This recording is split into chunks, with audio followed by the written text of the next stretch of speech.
mbaniriza Sunday n'ey'olwaleero mu linnya lya Mukama waffe Yesu Kristo omwana atono omulamu. Njagala obeebaza abatugoberera, abatusabira n'abaweereza bonna tukyaza wano buli lwa Sunday okugabana ekigambo kya Katonda. Nzikiriza nti n'enkyene ey'olwaleero eri omusajja n'omukazi agenda obulamu bw'okukyusibwa okuyita mu kigambo kya Katonda. Nze Musumba Kayiza Edward nga bulijjo abeerawo lwa management okwanjula puroguramu eno, era nzikiriza obulamu bwe buteekwa okukyusibwa kubanga tulina obujulizi obulamu obw'abasajja n'abakazi okuyita mu puroguramu eno. Obulokole kye ki? Abategedde omulamwa n'omuzinzo ogw'obulokole kiringa nga kibuuzo, naye nga okusinziira ku kisa Mukama kyatuwadde, buli muntu alina ekyokuddamu mu nsonga eyo. Abala obulokole abuyita kisa, kukyalirwa, kusinkanibwa, kubikkulirwa kwaggulu. N'enkyene ey'olwaleero nzikiriza era nga nsaba ekisa kya Katonda kinaawe abadde tannakutegeera, tannakimanya, abantu babeereyo ne balowooza nti ddala bali bulungi naye nga tewali bulungi. Puroguramu eno gye bamukola Batume essula 8 30 omusajja omulaawe eyajjanga bulijjo mu Yerusaalemi okusinza, naye ku olwo abaddayo ng'amaze okulamaga, Omwoyo Omutukuvu n'alaba ddala nti alina okuyaayaana okw'obwa Katonda eri omusajja n'omukazi ng'oli eyo naye nga by'olimu tobitegeera, naye ng'olinganga akkiriza, olinganga eyeewaddeyo ennyo naye nga si mu kutegeera ddala amazima. N'omusajja ono kiyali mu Yudaaya, yavanga mu nsi ndala mu bukulu bwe ne mu bunene bwe ne mu maanyi ge yalina, naye ng'Omwoyo Omutukuvu alaba ng'ayaayaana. Kati nno ng'okuyaayaana bwe kwali okw'omusajja ono omukungu ono omulaawe, naffe Mukama bwe yatutuma bw'atyo okujja by'oli okugabana ekigambo n'essubi ery'ekigambo kya Katonda. Omulaawe ono bye yali asoma yali tabitegeera, olwawo omuzingo gugwe ne gy'aba ava kusinza tava kusamira wadde okulagulwa, naye amakulu n'ensibuko ey'okusinza yali takutegeera kuba yali asomako muzingo gwa Nabbi Isaaya essula ya 53 awogera ku Yesu. Tuzze enkyene ey'olwaleero okwanjulira ekisa n'omukono gwa Katonda ogw'amaanyi gwa Kristo Yesu omwana wa Katonda omulamu. Tibw'oggulawo omutima gwo n'okuyaayaana ku Kristo Yesu, agenda kulabisibwa mu bulamu bwo, agenda kukyusa obulamu bwo, agenda kuzza obujja, ogenda kulaba obulungi bwa Mukama kubanga ayagala okuzza obujja. Waliwo ekisa bwe tumutegeera, omusajja ono bwe yamutegeera n'amumanya, tulaba nga addayo mu Ethiopia ng'afuuse ekitonde ekijja, kubanga era bw'atyo bagamba omuntu yenna bw'abeera mu Kristo Yesu ava abeera ekitonde ekijja. Behold, laba ebikadde nga biweddewo nga zijja obujja. Nsaba olw'ekisa kya Katonda wabeerewo omusajja n'omukazi alaba okwagala kwa Katonda, ekisa kya Katonda, era nga bulijjo buli lwa Sunday kugambye nga ntandika nti tukyaza abaweereza okuva mu ggwanga lyonna mu bitundu eby'enjawulo okujja kugabana ekigambo kya Katonda. N'enkya nno ey'olwaleero tuweereddwa omukisa olw'omuweereza wa Mukama atindizze egendo okujja okugabana ekigambo kya Katonda, era mundako esalize wala ajja kuba nga akweyanjulira.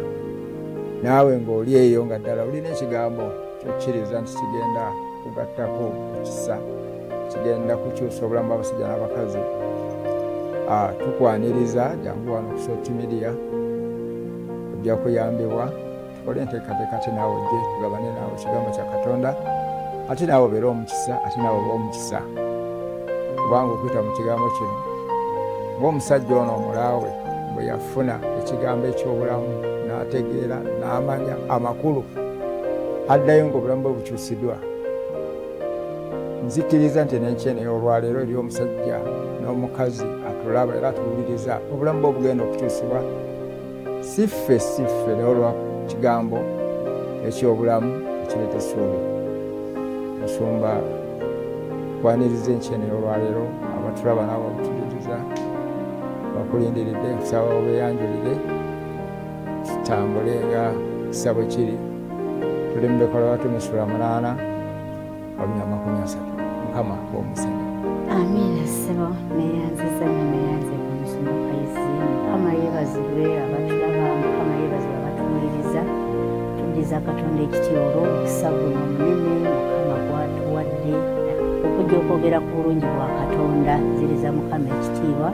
Mukama bampera omukisa. Amannya gange nze Pastor Allen Nabasumba. Mukama gwe yasaasira mbiridde gayaaza era nzikiriza Katonda nti bwe tunaabira mu studio Mukama ajja kuba ng'ayogedde n'omwoyo gwo tojja kusigala kyekimu. Neyanziza ssebo Musumba. Amena. Katwebaze Taata Kitaffe Omutukuvu Kabaka w'abakama Bukera Mukama abakama gwateese ebigambo nga birungi Kitaffe atagwawo Kabaka w'emirembe. Tukwebaza olw'ekisa kyotuwadde enkyene olwaleero okugabana obulamu n'essuubi eddamu erya Mukama waffe Yesu Kristo omwana wa Katonda omulamu.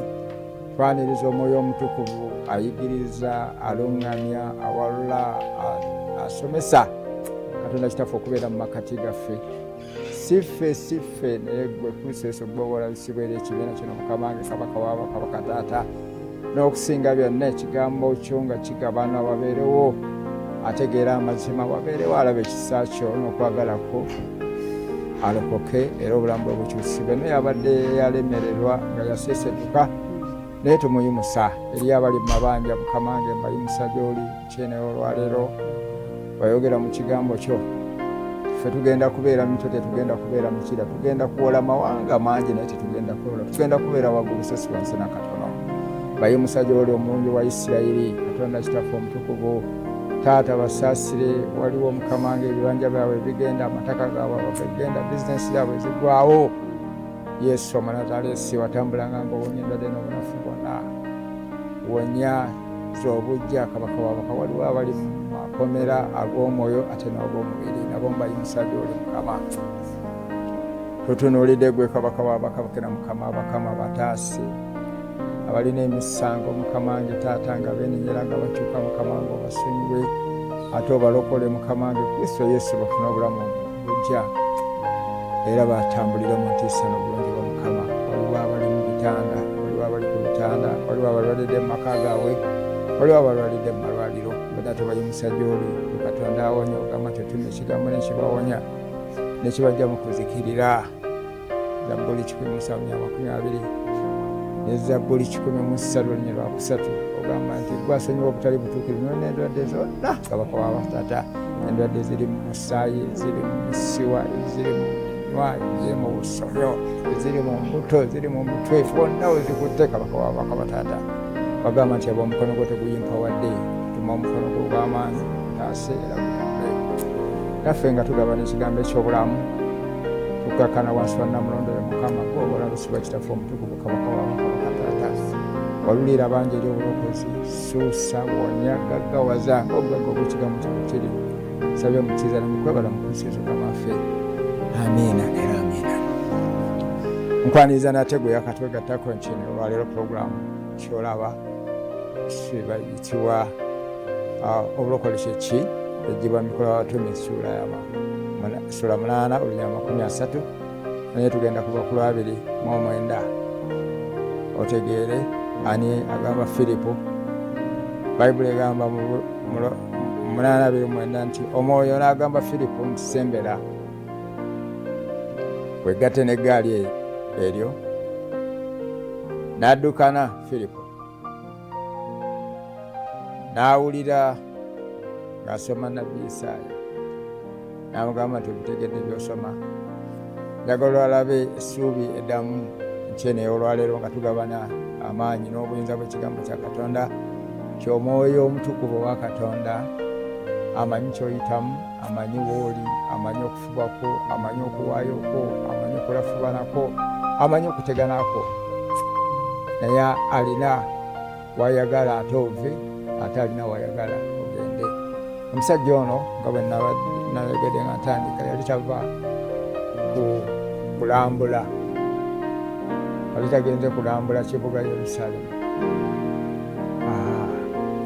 yali agenze kusinza era yajjanga wuli bulunye kyali mu bulamu bwo kulaba nga ajja mu Yerusaalemi kubanga Yerusaalemi wewaali essinzizo eddene ery'amaanyi abantu bonna basinga obungi bajjanga ne bajja ne basinza Katonda naye ku olwo abaddayo omwoyo n'alaba era omwoyo yagamba Firipo nti sembera wegatte n'eggaali ero kyali kiragiro okuva eri Katonda ekiragiro ekyo nga kizze kubanga waliwo ayaayaana okutegeera waliwo afuba omuzingo guno gwali gwa mukungu kigiyite bayibuli yali ye naye nga byasoma tabitegeera wadde nga ye naye byasoma tabitegeera kakati omwoyo n'alaba nga ddala asaanira okusaasirwa n'ekyeneyo nzikiriza nti waliwo omwomutukuvu bwalaba nti oteeka okusaasirwa ensonga lwaki twokedde wano ensonga lwaki tuli wano nti tugabana bigambo byaffe natugaba n'ekigambo ekyobulamu ekyessuubi n'addukaana Firipo n'amuwulira ng'asoma Isaaya n'amugamba nti obitegedde by'osoma n'agamba nti nnyinza ntya wabula nga wali wandagirira neyeegayirira Firipo alinye atule naye kyalo kijagala nkigabaneko era nkyogereko nkyeneyo olwaleero omusajja ono wakati mu bitiibwa ne mu bukungu bwe ne mu maanyi ge ne mu bugagga bwe alina we yali omwavu kya obwavu bwe bwali bwakutegeera makulu ga bino bye yali asoma wadde nga yali mugagga wadde nga alina abakuumi wadde nga alina obuyinza wadde nga alina ebitiibwa byonna ebirabikako naye yalina kyatalina yalina ennyonta yalina okuyaayaana kyatunira Firipo teyalina gaali nga yegye yalina bw'agamba eggaali tagamba akagaali kano kamaanyi ga kifuba yali eggaali yennyini gyebayita ensajja yennyini enaku ntuliza mpenkoni ey'amaanyi eyo naye ono Katonda ate omwoyo omutukuvu gwati naye addusa bigere okudduka okwo mu ddungu otuyana okudduka mu ddungu obeera n'enfuufu era obeera omusenyu naye byonna omukungu ono tyabitunuulira kyatunuulira mbeera za Firipo yalimu bwafaanana naye yayaayaanira Firipo yalina kyeyalina ate ono omukungu kyatalina wadde nga alina obukuumi wadde nga alina obugagga wadde nga ali wa kitiibwa naye yalina kyatalina ate Firipo kyeyalina era ekyo kyeyalina Firipo kyekyamuwa amaanyi n'obuvumu okulagiriza omusajja ono atali wa ggwanga lye okulagiriza omusajja ono atali wa bulijjo amubuuze nti byosoma obitegeera kubanga ono yali asoma mu lwatu yali tasoma mu kasirisi nga biwulikika era ensonga lwaki Firipo yabiwulira bw'abiwulira n'amubuuza nti byosoma obitegedde omusajja n'ajja amaaso ku byasoma n'omutima gwe ku byasoma n'aguteeka ku Firipo omusajja ono gwe yali tamanyi n'atalowooza nti muyaaye kyamusuubira nti muguwa ddalu naye yamusuubira nti alina ekyenjawulo kubanga kyamubuuza ddala amazima amatuufu yali takitegeera byali asoma yali tabimanyi ate musumba bw'okiraba yali abisomedde ebbanga nti omuzingo gwali gugwe naye ne gye yali aba baali tebabyogeddeeko teboogera ku ono eyali amusumba ono yali amuteganya yali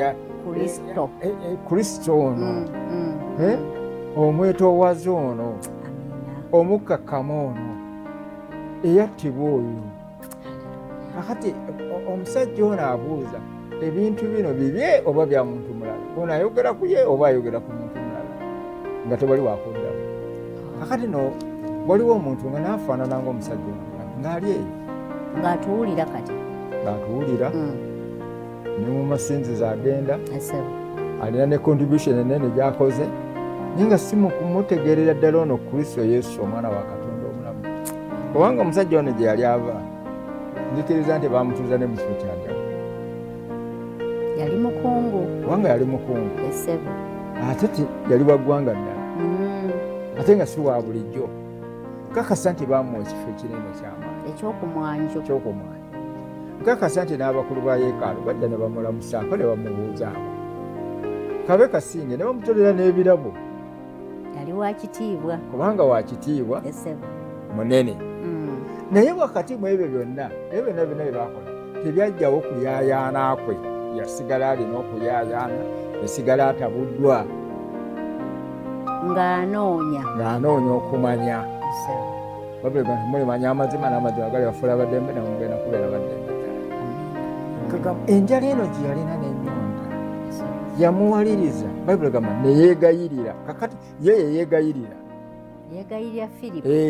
Yeegatte naye amubuulire kino ky'asoma.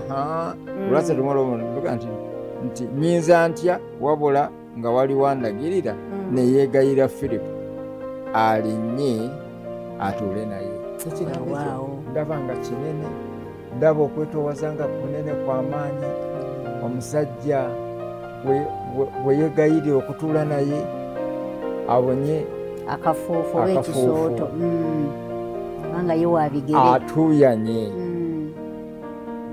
atonnya entuuyo. Ono mukungu ali mu esi naye ono atonnya abonye enfuufu. Alina kyalina ekinene ky'amagulu. Kyalina ono, kyalina omulaawe takirina, obugagga bwe tebukimuwadde, sente ze zikimuwadde, ebitiibwa bye tebikimuwadde, ne gyava okulamaga tekiriyo, takifunyeeyo. Naye ono gwasiŋŋaanya ku kkubo. Firipo omubuulizi bw'enjiri ey'oku nguudo, eyamulokoke, eyamwenenye, Mukama ayagala okukyusa obulamu bwo. Ng'abalala bakuyita balalu, bakuyita muzoole, bakuyita tolina byakukola. Oyo yamwaniriza, oyo gwayaniriza. Oyo gwayaniriza kubanga yalina ekigambo ky'essuubi, alina obuvumu bw'atafunye eri gy'avudde. Amubuuzizza nti by'osoma obitegeera. N'agamba nyinza ntya okuggyako nga yalina omulagirira. Nolwekyo omusajja ono omukwetoowazaako kungi ne yeegayirira Firipo alinnye atuule naye. Bw'amala okulinnya n'okutuula tatandika kutunuulira biri mu ggaali, tatandika kubuuza ovuddewa. Bayibuli egamba nti mufo awandiikibwa bwe yali asoma bwe wagamba nti yatwalibwa okuttibwa ng'endiga. Era ng'omwana gw'endiga mu maaso g'omusazi w'ebyoya bwe gusirika, bwe kityo teyayasamya kamwa ke. Okwetoowaza kwe omusango gwe gwaggyibwawo. Ekika kye yani alikinnyonnyola kubanga obulamu bwe bwaggyibwa mu nsi. Omulaawe n'addamu Firipo n'agamba nti nkwegayiridde. Nabbi yayogera ku ani ebigambo bye? Bibye yekka oba bya muntu mulala? Firipo n'asamya akamwa ke n'asookera ku kyawandiikibwa kino n'amubuulira Yesu. Olaba omusajja ono mu bukulu bwe ne mu maanyi ge yalina ne mu buyinza bwe yalina n'obugagga bwe yalina, ndaba okwetoowaza okw'enjawulo. Mu bunene ne mu bukulu agamba nti ne yeegayirira Firipo amubuulire. Gwe yeegayirira mu ndabika alabika muntu wa bulijjo. Talina kyamwegombako ku ngulu. Kyalina kimwatwa kisinga kubeera nga ali naye. Ate ne Firipo amanyi kyayitiddwa okukola. Yes, ekyo kikulu nnyo musumba eyo point. Okumanya ekyakututte. Basi kikulu nnyo. Notosookera ku birala nga bw'oyogedde, teyadda mu ggaali lya mukungu kutunulira eggaali efaanana etya, kino nga kirungi, kino bansabeyo kwa ssente oba nkole ntya. Ng'otambula n'amatiri gonna bwanisebo. Yatandikira ku Kristo okumwanjula mu maaso g'omusajja. N'amubuulira Yesu. Haleluya. Gamba abooluganda abato abana abatuuliza enkyene olwaleero okwetowaza okw'eggulu mu kisa kya Kristo Yesu Mukama kyatuwadde tukubuulira obulamu obutagwawo. Kristo Yesu yayambala omubiri alokole abalina omubiri. Yatambulira ku maaso g'ensi, yayita mu byonna. Yesu yalumwa enjala nga gye tulumwa. Kabaka singa neeyitirira kubanga waliwo enjala luyamuluma n'atuulira awo mbu n'alengera omuti n'agamba tugende tulabeko mpulira omutemampola bwe ataasinganako omuti n'agukolimira. Yali njala nnyo. Yabiyitamu byonna asobole okununula n'okulokola ffe abayita mu mbeera ezo. Buli kyoyitamu Kristo Yesu yakiyitamu. Yayita mugezesebwa konna asobole okusinkana okwetangako era gw'oleme kwewolereza nti tosobola kulokoka, tosobola kutambulira mu nkisaaka, tosobola kutambulira mu makubo ga Katonda kubanga oli muntu wa mubiri. Yesu Kristo mwambabaza omubiri abeere ekyokulabirako, abeere essuubi eddamu, abeere amaanyi gaffe, abeere obuyinza obw'ekigambo kya Katonda nti osobolera ddala okutambulira mu maanyi ne mu buyinza obwa Kristo byatambuliramu. Kubanga era kyokolaba nti amasaba mbawadde obuyinza.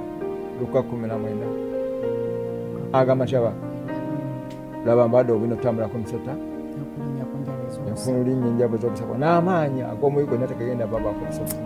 Tagamba temugenda biraba nagamba mbawadde obuyinza mubiwangule, muli bakiise bange. Kugamba bwe tukkiriza Kristo Yesu abooluganda tufuna obulamu obujja, obulamu bwe obukyusibwa. Otandika okutambula mu ntiisa ya Katonda, otandika okutambula mu kwagala kwa Katonda, ate otandika okutambula mu bibala, obala ebibala. Ate nebala bwe biteeka okubeerawo, tebiteekwa kunkumula nga tebinaba kubala bibala. Kubanga bw'ojaniriza Kristo Yesu, omusajja ono nzikiriza nti omulundi guno gwali mulundi gwa njawulo nnyo. Yali azze emirundi mingi, naye ku mulundi guno bw'asinkana Firipo, bw'awulira ekigambo eky'obulamu, obulamu bwe bw'okyusiusibwa, bw'alokolebwa, bw'azzibwa obujja, atwala enjiri ya bulokozi. Ateekwa okuba nga bwe yaddayo ewaka teyatuuka nga bwe yagenze, yagenda wanjawulo kubanga wansi wano musonga batulaba. Amubuulira ennono ze Kristo Yesu omwana wa Katonda. Era bwe basiŋŋaana amazzi, mbadde njagala okwogerako awo. Firipo n'asamya akamwa ke n'asookera ku kyawandiikibwa kino n'amubuulira Yesu. 3:6. Awo bwe baali batambula mu kkubo ne batuuka awali amazzi, omulaawe n'agamba nti laba amazzi, kiki ekindobera okubatizibwa? Firipo n'agamba nti obanga okkiriza n'omutima gwo gwonna kirungi. N'addamu n'agamba nti nzikiriza Yesu Kristo nga ye mwana wa Katonda. N'alagira eggaali eyimirire, ne bakka bombi mu mazzi, Firipo n'omulaawe n'amubatiza. Njagala olabe okwetowaza, njagala olabe obukakkamu, njagala olabe okutegeera n'okumanya omusajja ono omukungu bwe yafuna wakati mu bitiibwa bye yalina. Bwe yatuuka awali amazzi, ye yennyini ye yasaba. Bw'atuuka awali amazzi si yagamba omulaawe nti amazzi gaagala leka nkubatize. Omulaawe yennyini, omukungu ono yennyini amaze okutegeera ekigambo kya Katonda, annyikiddwa mu kigambo kya Katonda. Yatuuka awali amazzi n'agamba nti amazzi gaagala ogalaba, ate ombuulidde byonna n'amazzi ogataddemu. Kati lwaki tuyita ku mazzi gano? Lwaki sibatiza?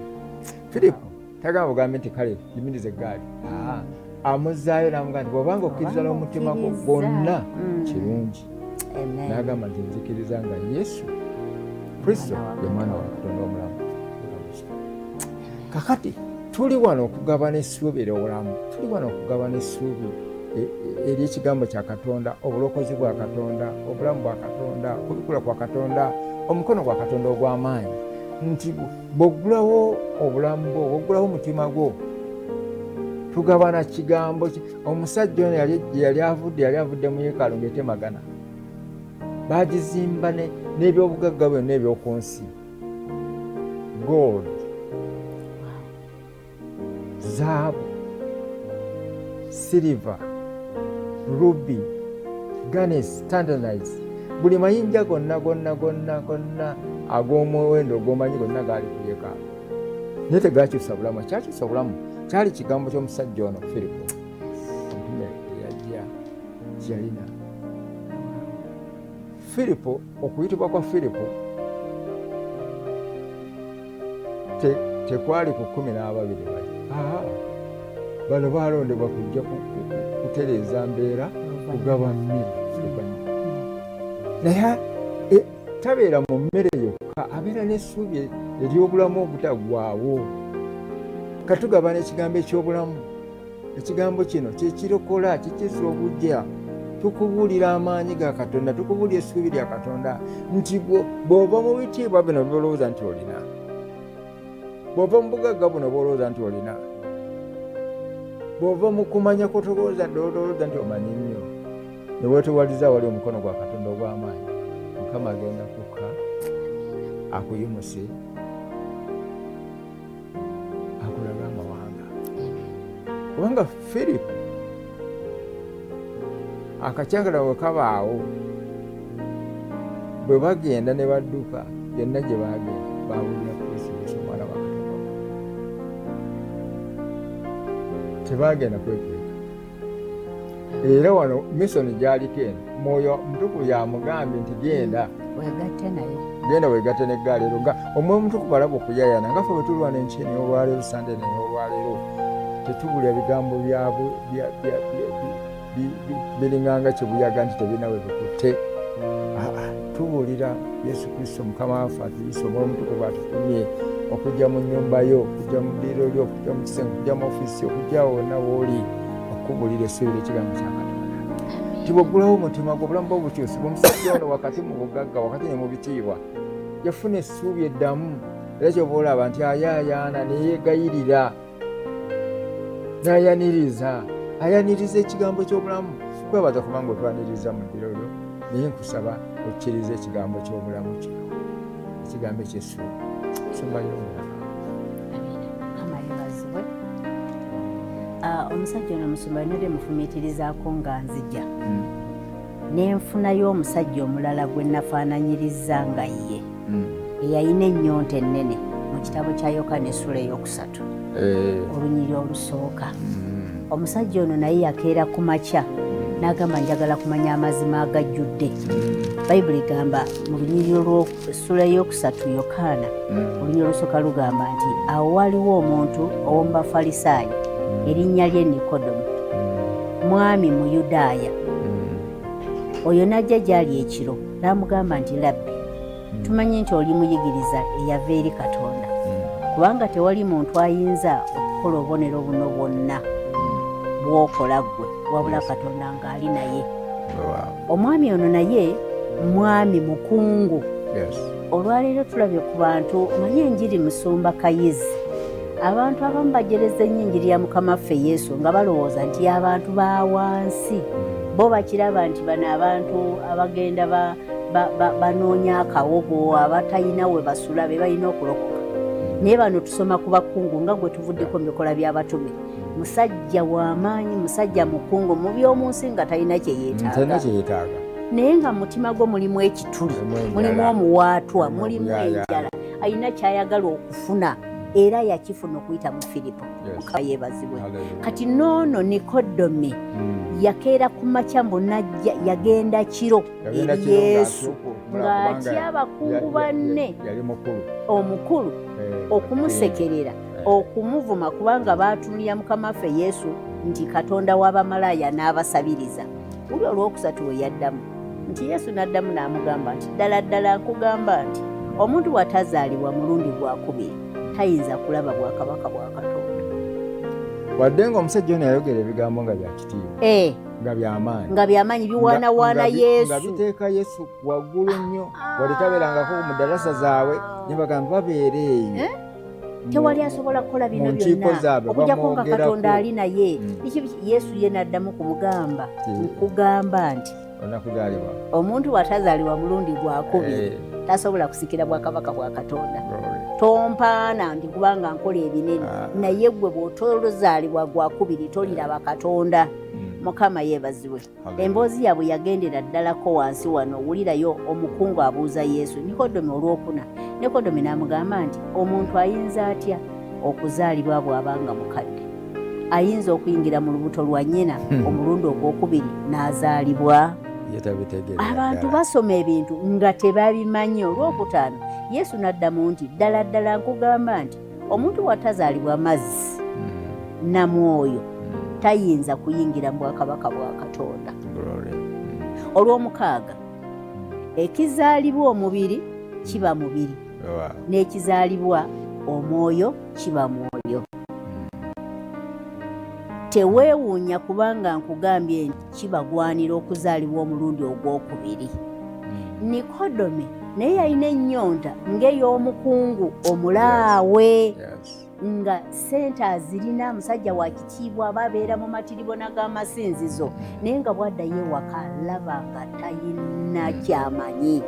Ebigambo bino ebya Yesu byayigiriza byabuulira weewaawo ebyo ebiramu bimusoomooza. Sekendire mu nsi ey'omwoyo bwayeetunuulira alaba ng'obugagga alina, sente alina, mayumba alina, naye ng'obulamu bwe obw'omwoyo tebulina gye bulaga. Enjiri nga bwegedde Musumakayizi ebuulirwa gye tubuulira olwaliro abooluganda abatulaba, abaami n'abakyala, ab'ebitiibwa n'abatali ba bitiibwa. Mu nsi muno nga tolina Kristo tolina kyolina. Eby'omu nsi oyinza okuba ng'olina bingi ng'era ogaggawadde nga n'abantu bakutya.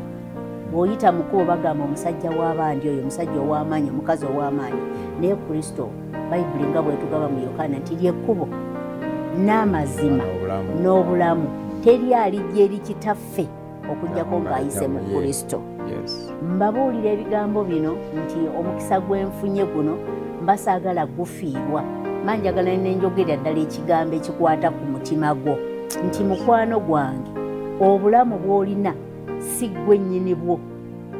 Bwe bukeera ku makya nga bukuvuddeko olwaleero, omubiri ne gweyawula ne gugenda mu ttaka, omwoyo ne gugenda gye gwava, oyina okugenda okwogera kiki kye wasalawo mu nsi muno ng'omukungu bwe yasalawo. Nga Nikodome bwe yajja naye n'abuuza ayagala kusalawo. Obulokozi bwe bulamu, obulokozi ge magenda, obulokozi kye kitiibwa, obulokozi bwe bugagga. Businga zaabu ne ffeeza abantu abamu ze bafunyeeko, nga ne ssente tomanyi na gye ziri, nga kugamba bw'oyagala n'okuzaanika ozaanikako Musumakayizi. Eri abazirina nga n'okuzaanika bazaanikako taata. Naye amazima gennyini ezo tuzireka ku nsi kuno. Era yagamba kirigasa ki omuntu okulya essinda n'afiirwa omwoyo. Mukama yeebazibwe. Ate naawe atalina yadde n'ekikumi gaggawalira mu Yesu, kubanga oyinza okuba nga ssente tolina. Kati otwogedde ku Filipo. Filipo ateekwa okuba nga ebikwatibwako yali talina Musumakayizi, naye yali mugagga mu mwoyo, era ye yayamba omusajja alina ebingi ne yeegatta naye n'amubuulira Kristo. So njagala kwebaza Katonda Musumakayizi olwa pulogulaamu eno Mukama gye yabalungamya ne muteekawo, naffe ne tufuna omukisa okujja okwogerako eri abantu nti amazima abantu mutegeere nti enjiri bwe bulamu, enjiri kye kitiibwa, enjiri bwe bugagga. Nyinza okuba nga nasuze na njala nga ssente saafunye ya kyaggulo, naye bwe mba nina Kristo oyo atema ekkubo we litali, bukeera ku makya n'antemera ekkubo n'enfuna ekyokulya. Ekyokubiri Musumakayizi kye nsinga okukakasa ku bulokozi nti ekitono kye mba nakyo kimmatiza. Munda munze bwe mubaamu Kristo aziba omuwaatwa guli ogw'omululu, omuwaatwa gw'obujja, omuwaatwa gw'amalala, n'entambula nga ndi mumativu kubanga Kristo mulina. Mukyala munnange ali eyo myaka gyange, oli myaka 5 oyingira myaka 6, abamu bali 67, abalala bali 3, emyaka we gibeera ng'owulira ozitowa. Mukwano gwange, bw'oba tolina Kristo tolina by'ozitowa. Omubiri guggwaawo, obulungi bukoma, ebintu byonna biggwaawo. Naye nkuweerera amagezi mu makya ga leero nti beera ng'omulaawo ono eyatuula mu mmotoka ye ey'ekitiibwa n'apaakinga n'okupaakinga n'agamba amuvuga nti yimirira katugeze, yali mu benzi, yali mu mmotoka ki mpengoni nga Musumba Kayizi bw'ayogedde, n'agamba amuvuga nti sooka oyimirire. Bintu bino mbisoma bulijjo n'ebintawaanya ate njagala obimanya. Haleluya! Katonda waffe awulira okuyaayaana kwaffe. Yawulira omusajja ono ng'ayaayaana, ng'era mbikola by'abatume erisula ndooza ziri 9 oba 10. Omusajja yasiibanga ng'asaba buli olukya. Bayibuli kati n'amutumira Peetero n'agamba nti okusaba kwo n'okugaba kwo birinnyo okujjukiza tegera musumba ekyo. Ate naye yali talokokanga naye mbu ng'asaba buli lunaku awaayo abatalina abawa. Mukama n'agamba omuntu ontajja genda mu Geyeena. Nkutegeeza gw'alina okuyaayana ng'ogenda mu ekereziya buli lunaku, ng'ogenda mu muzikiti buli lunaku, ng'ogenda gy'osabira buli lunaku, naye nga munda mu mutima gwo mulimu omuwaatwa. Leero kayinza okuba nga ke kaseerako bwe tutudde wano mu studio nga Mukama ayagala kununula, ayagala kulaga ekisa nga naffe kye yatuwa. Mukama yeebazibwe. Olunaku lwa leero Bayibuli gati leero njiri, enkya kiki Musumba Kayizi? Enkya musango. Mukama yeebazibwe kubanga leero bwe twogera ebyenkya tetubimanyi binaabaawo. Tuli mu biseera ebitali byangu Musumba Kayizi, tuli mu biseera bya nkomerero. Mukama waffe Yesu anaatera okujja okukima ekkanisa eteri ku balade n'olufunyiro. Amazima amatuufu simanyi Yesu bw'ajja akusanga atya. Anaakusanga ogenda mu masabo, anaakusanga ogenda mu binyumu bino ebitazimba nsi ya mwoyo, anaakusanga mu balongo ng'oyalula. Abaana mubadidde mubawadde mukasa naye nga abaana ba Katonda. N'olwekyo njagala kuzzaamu amaanyi atulaba olunaku lwa leero nti pulogulaamu eno ekkanisa oba obuweereza bwa Soroti TV ne Soroti FM bwe baateekawo obwamanya Katonda wo, Katonda yabuleeta ku lulwo ne ku lwange. Nze bunkoze bulungi, mbadde mulokole naye era mpulira ndokoka buli olukya lwensoma omulaawo ono. Mpulira okuzimbibwa nti tewali kintu kyonna kyali tubaleese ennyonta okuggyako ekigambo kya Katonda. Buli lw'osoma wulira nti njagala kugenda mu maaso, buli lw'osoma wulira nti njagala kubimanya, njagala kutegeera Katonda kikyayogera eri obulamu bwange. So Musumba Kayizi, Mukama akumpeera omukisa olw'okumpa omukisa nange nenshalinga ku kigaano ekyo.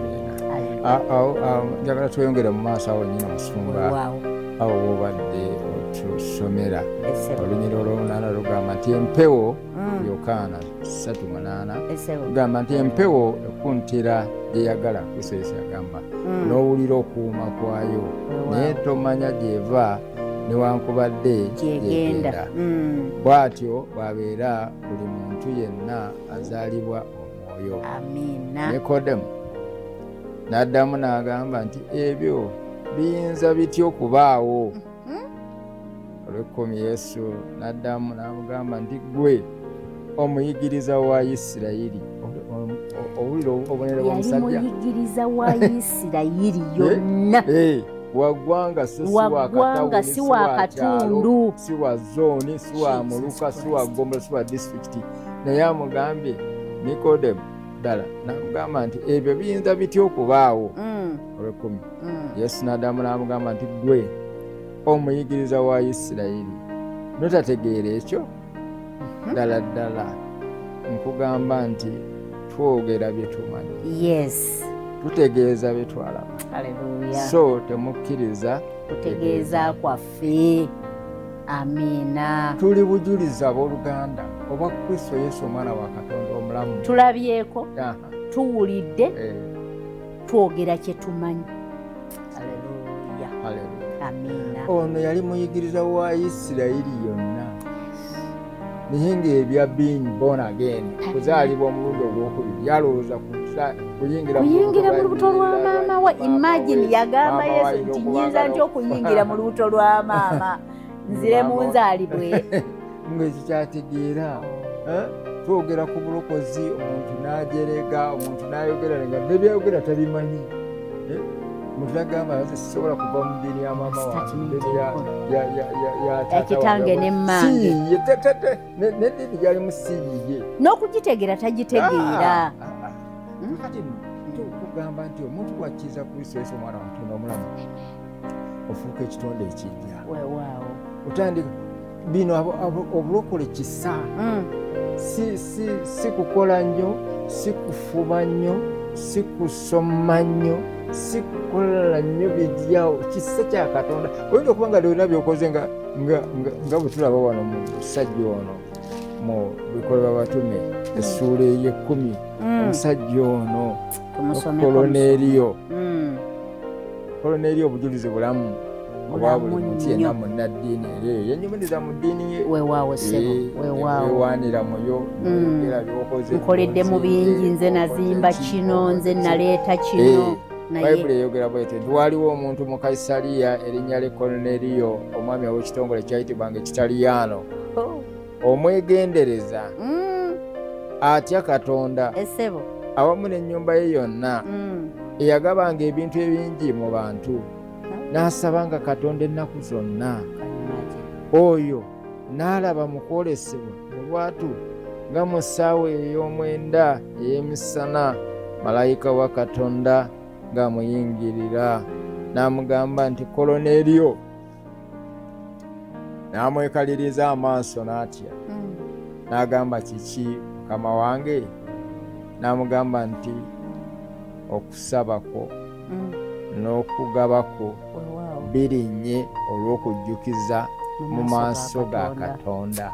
Owulira ebigambo bino, okusaba kwo n'okugaba kwo birinnye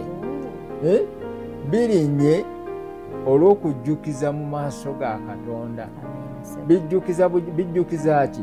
Katonda nti mu nsi omuntu ono eriyo omusajja eyeetaaga okusaasirwa, akola ebirungi naye mu butamanya. Eriyo omwonoonyi naye ng'asaba, eriyo omwonoonyi ng'agaba, eriyo omwonoonyi ng'aziika, eriyo omwonoonyi ng'ajuna. Musumba kantangazeeko akantu ako. Wali abantu betubuulira enjiri n'akugamba ebigambo bino nti nze nsinga n'abalokole empisa, nze nsinga abalokole okwagala abantu. Ssebo oba nnyabo kyoyogera oli mutuufu, oyinza okuba ng'otusinga empisa, naye kino ekigambo ekiyitibwa born again, omwana mu nnyumba ayinza okuba nga stubborn naye mwana. Omwana mu nnyumba alina enjawulo n'omuntu obuntu ow'ebweru. Kati nkuzaamu amaanyi okusinza ku kyandikwa kino kye tusomye ekisembe ekya Bikolwa by'Abatume essuula 10. Omwami ono yagabanga ng'asaba bulijjo, ng'asaba Katonda naye nga talokokaanga. Era ekyatumya sitoola empanvuko, ekyatumya Peetero okujja gy'ali kyali nti Katonda tamusubwa, tagenda mu Geyeena ng'ate alina omugaso. Omwoyo omutukuvu gwamuleetera mu buulizi bwa njiri essebo nga bwe asindikira Firipo eri omulaawe, abuulira njiri ya kkubo, malwaliro y'amakomera, essebo alina gy'asabira, alina gy'aweerayo, alina gy'ambira abantu, naye eyo teri bulokozi. Tebuliyo. N'okuboogerako tebaboogerako, tebabumanyi. Okuva lwe batandika paka ne kati tebamanyi bulokozi. Era oyinza okwogera n'omuntu nemwogera nekwogezaako okuleeta obulokozi awe mwawukanira mu mboozi.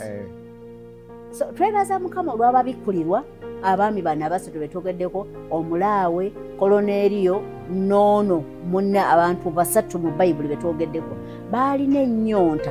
Ennyonta eyo nebaleetera Katonda abantu bababuulire enjiri basobole okusubwa Geyeena. Twogera ku Geyeena n'eggulu nti omuntu bw'ava mu nsi muno ebifo biri bibiri, ekimu ku byo mwagenda Musumba Kayizi. Ate okusalawo kwawana ng'oli ku nsi kuno ng'okyali mulamu, kuba kusaza pasipoti. Musumba Kayizi gwenza okuba ngufunye omukisa, nze sinnabuukako naye nga wagendako ebweru. Tosobola ne bwogenda n'ekikapu kya ssente n'okitwala ku airport ngamba nze nzize njagala kugenda, oyina kuba ng'olina pasipoti ng'era baagikonyeemu. Kati naffe Yesu ye pasipoti ya buli muntu yenna emutwala mu ggulu.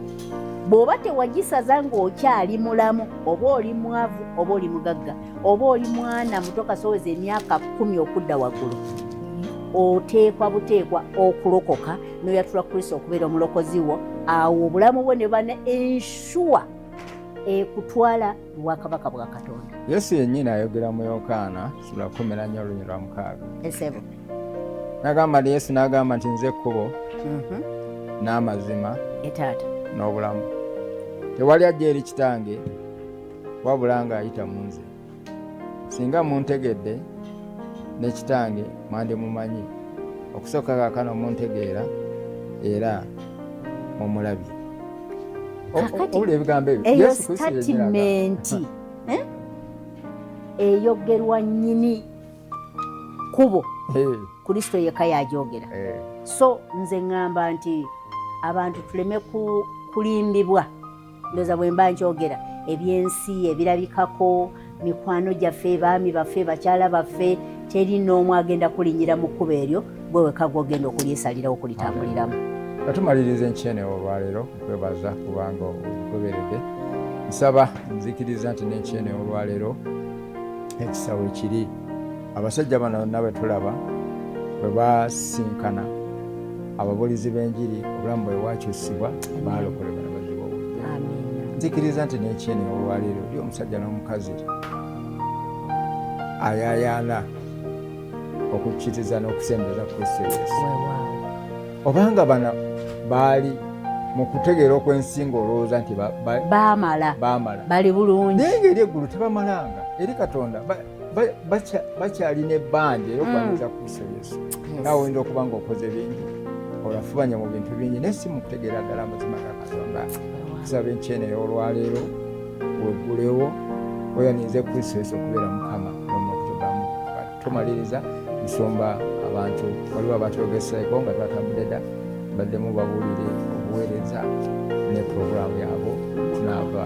Mukama yeebazibwa nnyo, ndi musanyufu nnyo omukisa gwenfunye okubeera mu studio. Nsomba Mukama ak'omukisa. Amanya gange nze omusumba Aleni Josephine Aleni. Mukama gwe yasaasira ntuula gayaza masooli era be masooli mwenna mbatumidde, nentumira n'abakyala benkulembera abayinidiyinidimi ewa maama mukyala Sala Sempijja nkutumidde nnyo, nentumira n'abaana bange bonna. Mukama bawa omukisa, sijja bamenya mannya, manyi mundaba. Nentumira n'obuweereza obuli ekitula, abasumba b'ekitula mwenna mbatumidde era ku Friday nzijja tuyingire mu kusaba. Mukama abampeera omukisa. Nentumira n'abatuuze b'e Masooli mwenna mwebale nnyo, abaalokoka Mukama bawa omukisa, abatanalokoka enjiri mugiwulidde tewali kyakwekwasa. Nentumira ne musumba waffe omusumba Bugingo, Katonda gwe yakozesa okuwaayo purogulaamu eno kubanga abasumba tusobole okujja ne tuwulyamu ekigambo kya Katonda wamu ne musumba Kayizi. Mukama abampeera omukisa mwenna abakulembeze, mbeebaza era ne bagamba mbeere bulungi. Mukama bawa omukisa. Haleluya. Tuyanziza musumba. Nzikiriza nti n'enkyene olwaleero omusajja n'omukazi nga ddala okkiriza ddala twetaaga Kristo Yesu, njagala owombeeke oddemu ebigambo bino. Gwayagala okulokoka gwagamba nti yagala okulokoka, owombeeke oddemu ebigambo bino wamu nange gamatayi. Mukama nkwebaza kubanga ntegeredde ddala nga ndi mwonoonyi abadateeka okuzikirira olw'essuubira enfunye enkyene olwaleero, olw'ekigambo ekikiramu eky'obulamu obutaggwaawo nkyuka nga nva mu makubo gonna ge mbadde ntambuliramu ago tali gaba Katonda nga lisse yaniriza Kristo Yesu okubeera Mukama era omulokozi w'obulamu bwange. Mpa amaanyi okuwangula ebyo nebadde bimpangula nga sinalokoka. Kijuza omwoyo gw'omutukuvu, tambuliza munono ekigambo kyo era nyinzisa mbale n'ebibala ebyeko ne kunyinyiza njatula nga olukuse kwebaza Kitange babaza Kristo Yesu okunjagala n'omukola bulunzi batenderezebwa kyebisabidde. Amina. Gwazeemu essaala eyolokose n'abadde asizibwa Mukama kujuza obujja. Kusabira ekisa kya Katonda kikukulembere ojulire Kristo Yesu akufudde ekitonde ekijja, si lw'amaanyi si lwa buyinza ne lwa mwoyo gwe. Nange njagala obbaaniriza ku Divine Lutheran Church, tuli ku Salama Road Makindi ezone bagita Kipamba. Jangu tusabe ffenna kanisa Divine Lutheran Church otusangibwa. Jangu olaba obwengi bwa Mukama. Mukama abampeera omukisa tusinkane olukyejja badde musumba Kayizi Edward lwa management ne muwala wange babiri abadde mu byuma. Mukama omukisa. Amen. Download the Salt Media app from the Google Play Store and the Apple App Store.